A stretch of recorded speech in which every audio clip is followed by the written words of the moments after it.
Oh, you didn't say go. So keep it going, keep it going. Okay, we're going to make dinner rolls here, and this is for Kazooie. We've got our pan out of the Oster bread maker. We're going to use that to mix and raise the dough. And so let's just start putting stuff into the pan here. 1/3 a cup of butter, and it's soft.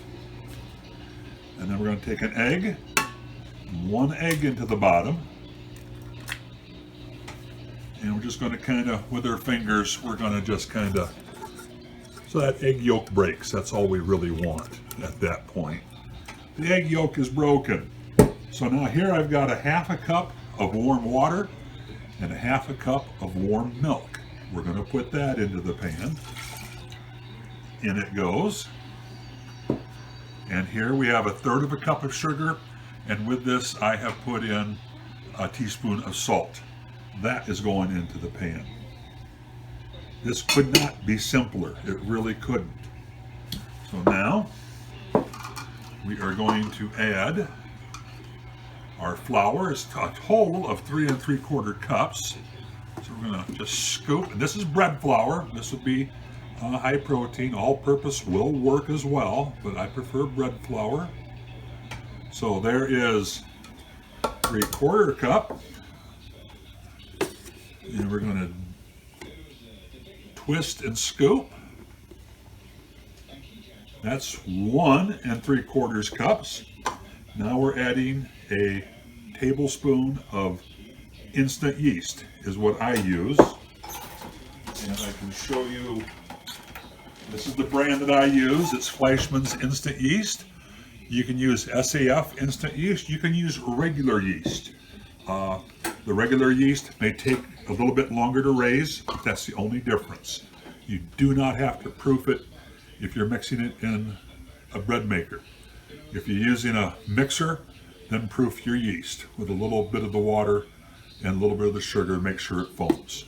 So we've got 1 3/4 cup of flour.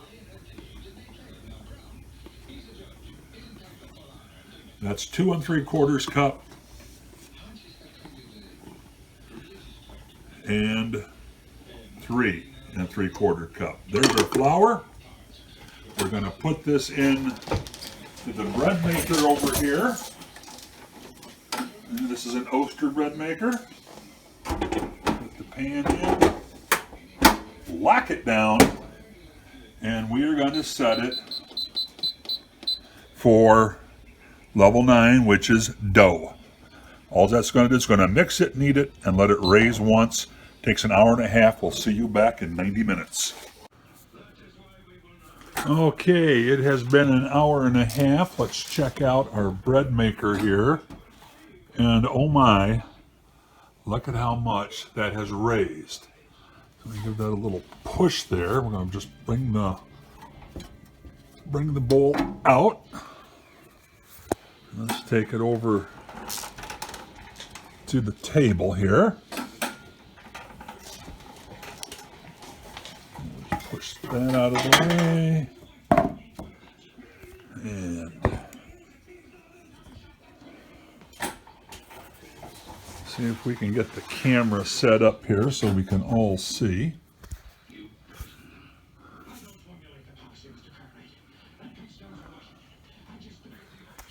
Okay.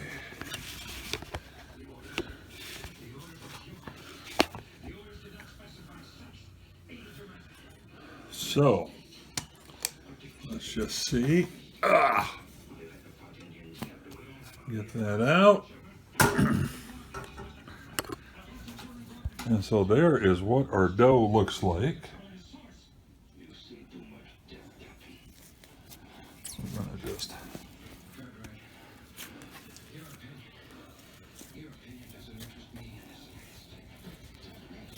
I lost my camera person, so I'm going to put this on pause. Okay, and I'm back here. So we have our dough, and now I measure it, I weigh it actually, and I know from experience that each roll, I'm going to make a dozen, needs to be about 81 to 83 grams. But I'll get my scale out here, and I'm going to just weigh the big.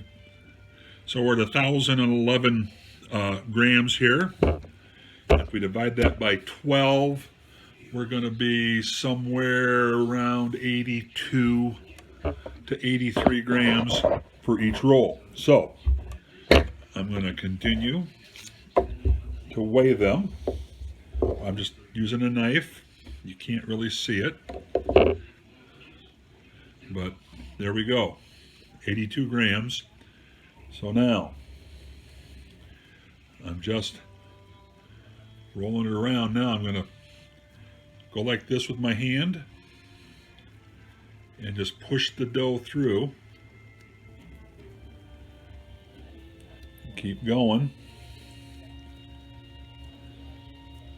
And then pinch off the bottom pretty good. And there's our roll. Put that in the pan.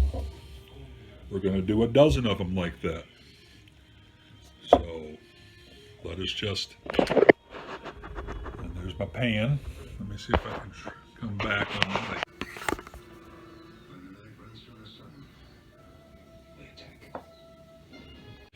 Okay, we are moving along. I've got just 4 more to make, and and again, this is, you can see how I'm doing it, just pushing it through, then pinching off the bottom, and we've got nice and smooth on the top.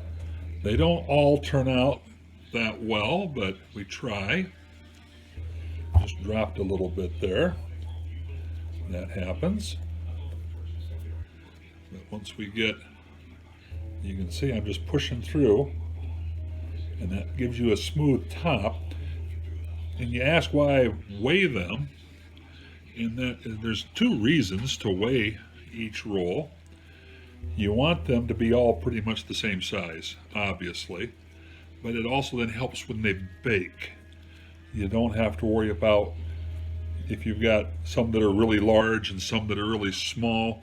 They're going to bake different times, and you're going to have some undercooked, some overcooked, and that's never good.